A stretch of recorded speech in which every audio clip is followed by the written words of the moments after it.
I was one of the only kids in college who had a reason to go to the P.O. box at the end of the day.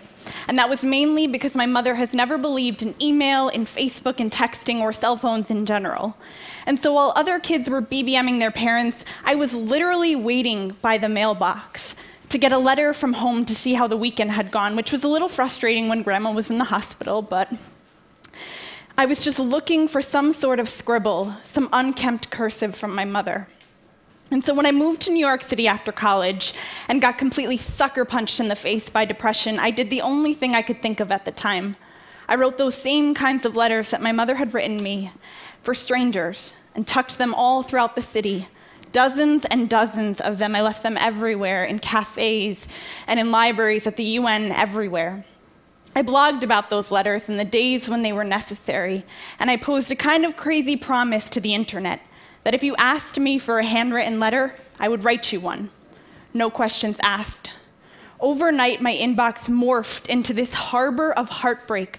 A single mother in Sacramento, a girl being bullied in rural Kansas, all asking me, a 22-year-old girl who barely even knew her own coffee order, to write them a love letter and give them a reason to wait by the mailbox. Well, today I fuel a global organization that is fueled by those trips to the mailbox, fueled by the ways in which we can harness social media like never before to write and mail strangers letters when they need them most. But most of all,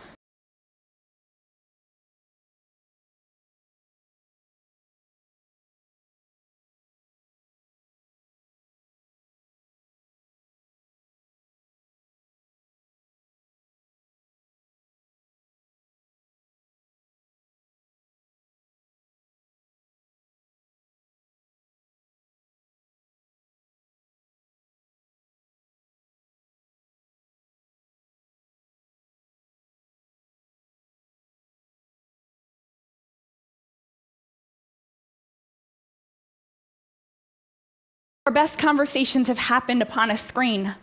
We have learned to diary our pain onto Facebook, and we speak swiftly in 140 characters or less.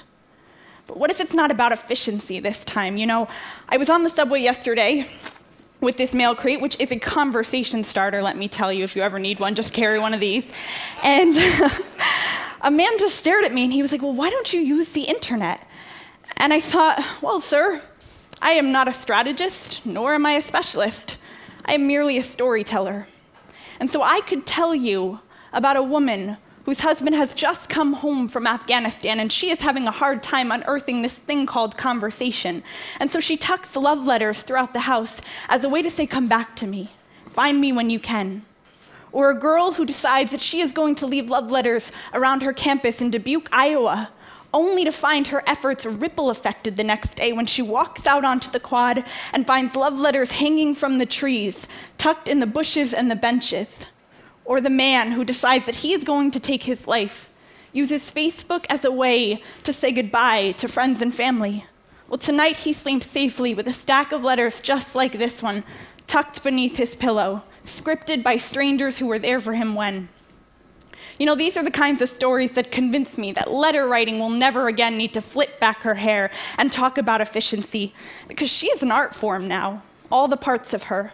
The signing, the scripting, the mailing, the doodles and the margins.